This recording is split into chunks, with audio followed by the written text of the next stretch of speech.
British advanced pain clinic, నొప్పి మాయం, surgery దూరం. For appointments 9155515563. కిచెన్లో ఉంటే ఎక్కువ గొడవలు అవుతాయి అనిపించిందా? నాకైతే అయ్యే. అదే కిచెన్ అనేది ఇట్స్ వెరీ రిస్కీ ప్లేస్. అవును, యాక్చువల్లీ ఒకటి ఉంది, అందరికీ వండేసి కుక్ చేసి దాని తర్వాత ప్రేరణ సపరేట్గా కుక్ చేసుకుంటుంది. ఈ పాయింట్ మీద నీకు చాలా ఇబ్బంది అయిందని స్టార్ట్ అంటే నేను సపరేట్గా ఎప్పుడు కుక్ చేసుకునేదాన్ని అంటే నాన్ వెజ్ ఉన్నప్పుడు I was only veg person. లేకపోతే నాకు థైరాయిడ్ ఉంది, నేను కొన్ని తినలేను. కాలీఫ్లవర్, గోబీ, క్యాబేజీ ఇలాంటివి నేను తినలేను.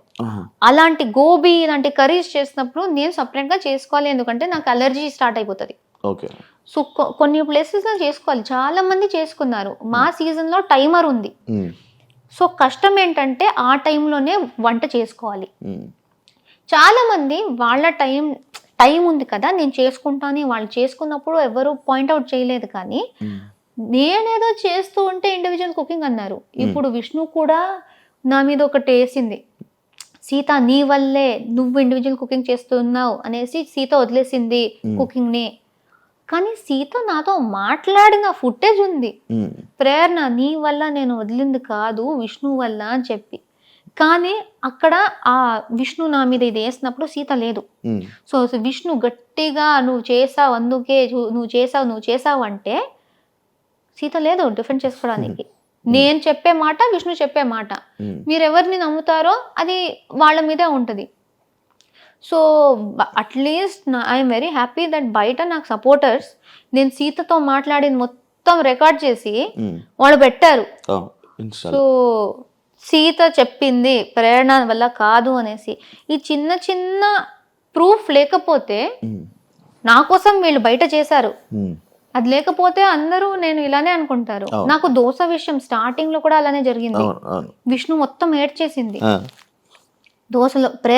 ప్రేరణ కోపంలో ఉంది, విష్ణు ఏడుస్తుంది, పక్క ప్రేరణనే చేసింది అనేసి నమ్మేశారు. వీకెండ్ లో నాకు సార్ చూపించారు వీడియో, నాకు సార్ చూపించి ప్రేరణ తప్పేముంది దీనిలో, ఏం చేసింది, నువ్వు చెప్తున్నట్టు నువ్వు అక్కడ ఏడ్చి డ్రామా అంతా చేసినట్టు ప్రేరణ ఏం చేసింది వీడియోలో లేదు, నేను నార్మల్ గానే చేశాను.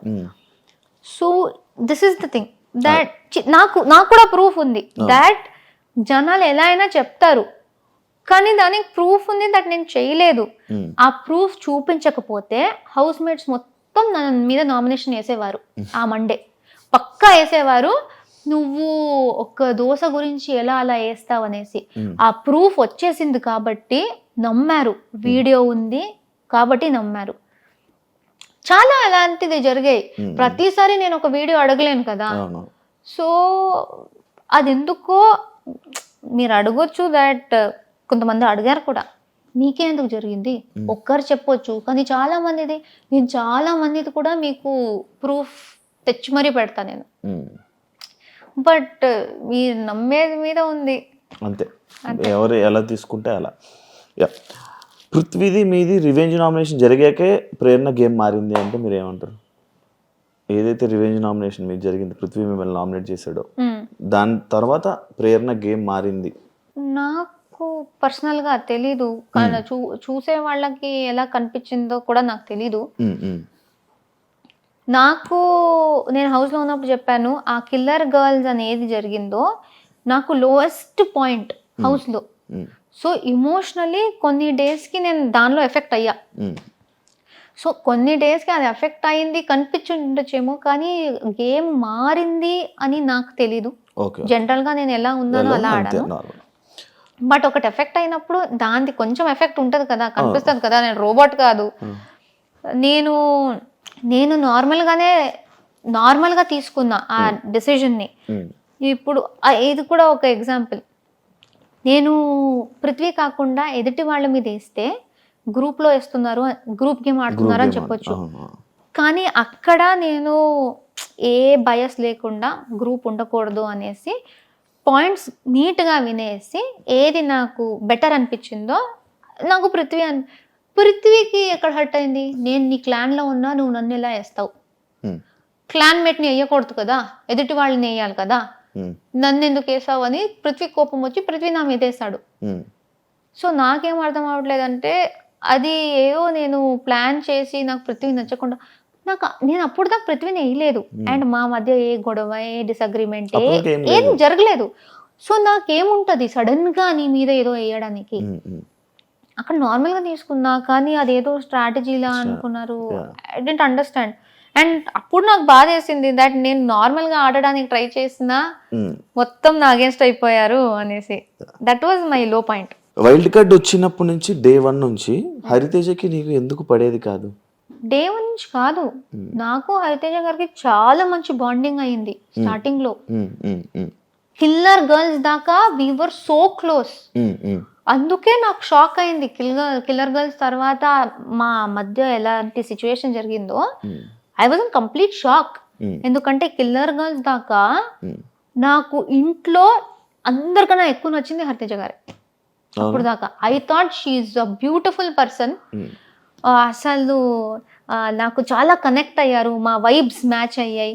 బట్ బయట ఇలాగే కదా పోర్ట్రే అయిందంటే మీకు అదే నాకు ఆ ఫస్ట్ వీక్ మేము మాట్లాడుకుని నవ్వింది కలిసి ఆడింది అదంతా కనిపించలేదా అనేసి. కిల్లర్ గర్ల్స్ టైంలో ఏం జరిగింది ఇదే పృథ్వీ విషయంలోనే. అదేమైంది, గంగవ్వ పృథ్వీ నామినేట్ చేశారు, నిఖిల్ తేజ నామినేట్ చేశారు. నిఖిల్ చెప్పిన పాయింట్ ఏంటి, నాకు కొంచెం డల్ అనిపించాడు, ఎక్కువ చేసినట్టు అనిపించలేదు. గంగవ్వ ఏం చెప్పారు, ఇంట్లో పని చేసినట్టు నాకు అనిపించలేదు అండ్ టాస్క్ లో కూడా ఎక్కువ చేయలేదు అనిపించింది, నాకు యాక్టివ్ గా లేడు అనిపి. సో ఇద్దరు పాయింట్స్ ఆల్మోస్ట్ సేమే. సో ఇప్పుడు నేను చూడాలంటే ఆ టాస్క్ గురించి మాట్లాడుతున్నారు కదా, ఆ టాస్క్ లో నేను చూసినంత తేజ నాతో చాలా యాక్టివ్ గా ఉన్నాడు. నా చుట్టూ నేను ఎక్కడ ఉన్నానో, నా చుట్టూ ఎవరు ఎలా బిహేవ్ చేస్తున్నారో నాకు అదే తెలుసు. తేజ చాలా యాక్టివ్ గా ఉన్నాడు కానీ పృథ్వీ ఏం చేయలేదు. సో అది రెండు చూసుకుంటే నిఖిల్ అంటున్నాడు తేజ లోగా ఉన్నాడని, కానీ నేను తేజ హైగా ఉండటం చూసా. గంగవ్వ చెప్తుంది పృథ్వీ కొంచెం ఎఫర్ట్ పెట్టలేదు, నాకు కూడా పృథ్వీ ఎఫర్ట్ పెట్టలేదు అనిపించింది. సో గంగవ్వ చెప్పేదానికి ఇంకొంచెం నిజం ఉందేమో అనేసి నేను పృథ్వీ చేశాను. సో నేను హరితేజ గారు కిల్లర్ గర్ల్స్ అక్కడ. సో నేను హరితేజ గారికి చెప్పాను, అరే ఏంటి పాయింట్స్ అంతా సేమ్ ఉంది but I think Gangavva point ఇంకొంచెం గట్టిగా ఉంది అని చెప్తే నేను అడిగాను మీరేం చేసేవారు. అప్పుడు హరితేజ గారు చెప్పారు, నాకు కూడా గంగవ్వదే గట్టి పాయింట్ అనిపించింది, నేనుంటే కూడా అదే చేసేదాన్ని అన్నారు. దెన్ వీకెండ్ వచ్చింది. వీకెండ్ వచ్చినప్పుడు నాకు సార్ అడిగితే షీ సెడ్ గంగవ్వ పాయింట్లో ఏమి లేదు సార్, ఆమె పృథ్వీ మీద ఏదో పగ పెట్టుకునే ఇలా చేసింది అనిపించింది నాకు, గంగవ్వ పాయింట్లో అసలు ఏం లేదు, దమ్మే లేదు అంది. అప్పుడు నేను ఫ్లిప్ అన్నా. నా మీద అభిప్రాయం మారొచ్చు కానీ మీకు అనిపించేదే మీరు ఎలా మార్చుకుంటారు. గంగవ్వ పాయింట్లో దమ్ము ఉంది లేకపోతే దమ్ము లేదు. ఒక పాయింట్ లో దమ్ము ఉంది అన్నప్పుడు అదే కంటిన్యూ అవ్వాలి కానీ సడన్ గా దమ్ము లేదు ఎలా అవుతుంది, ఎందుకు మారిపోయారు. ఓకే, సో నన్ను బ్యాడ్ గా చూపించి నాకు ఆ పాయింట్ లో షాక్ అయ్యి ఏంటి సార్ ఫ్లిప్ చేస్తుంది ఇలా అన్నా.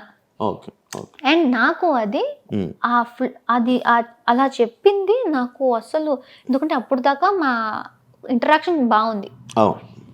ఆ ఫ్లిప్ అన్నానా, దెన్ ఐ నీడెడ్ టైం, కొంచెం నార్మల్ అవ్వడానికి టైం పడుతుంది. ఏంటి ఇలా మారిపోయారు అని నేను టైం తీసుకున్నా. నేను టైం తీసుకున్నా అనేది ఆవిడకు నచ్చలేదంట. నేను నీతో మాట్లాడడానికి వచ్చాను కానీ నువ్వు నన్ను నువ్వు అవాయిడ్ చేసావు, నువ్వు ఆ ఇష్యూ సార్ట్ అవుట్ చేసుకోలేదు, అందుకే నువ్వు యాక్చువల్లీ చాలా రూడ్, నువ్వు అనుకున్నదే నిజం అనుకుంటావు, నువ్వు అస్సలు వెల్కమింగ్ లేవు, మాట వినవు, ఇదంతా చెప్పేశారు. ఒక్కరోజు నేను మాట్లాడలేదు ఎందుకంటే దాని నుంచి ఇంకొంచెం ప్రిపేర్ అవ్వడానికి నాకు టైం పట్టింది. ఆ ఒక్కరోజు నేను మాట్లాడేది అనేసి నా మీద ఇంత ట్యాగులు పెట్టారు. అదే కంటిన్యూ అయింది అన్ని. నేను ఆ రోజు నామినేషన్ తర్వాత మాట్లాడేసి అంతా సార్ట్ చేసేసుకుందాం, అప్పటికి నేను నార్మల్ అయిపోయా. బట్ ఆ నామినేషన్ వేసి లేనిదంతా పెట్టేశారు. అసలు ప్రేరణనే ఇంత, ప్రేరణ రూడ్, ప్రేరణ ఇరిటేటెడ్, ప్రేరణ ఇరిటేటింగ్, ఇదంతా. ఒక్కరోజు నేను మాట్లాడలేదు అంతే. మీరు ఆ ఒక్క రోజు గురించి మాట్లాడండి, ఐ విల్ యాక్సెప్ట్. ఎందుకంటే ఆ ఒక్క రోజు నేను నిజంగా మాట్లాడలేదు. ఓకే. కానీ మొత్తం మా జర్నీ మొత్తం అలానే అంటే నేను ఒప్పుకోను. ఎందుకంటే నాకు తెలుసు మా జర్నీ చాలా బాగుండేది. సో అక్కడ నాకు మళ్ళీ షాక్ అయ్యి, ఈవిడ ఇలా మాట్లాడతారంటే నేను ఎందుకు ఆవిడతో మాట్లాడాలి, నేను ఎందుకు ఆవిడ మీద పడాలి మాట్లాడుకుంటూ అనేసి నేను వదిలేసాను. స్లోగా ఆవిడకి ఏదో అది నా మీద ఇలానే మిస్అండర్స్టాండింగ్ పెరిగి పెరిగి పెరిగి అది గ్యాప్ మ్యాడ్ ఫైట్ అయిపోయింది.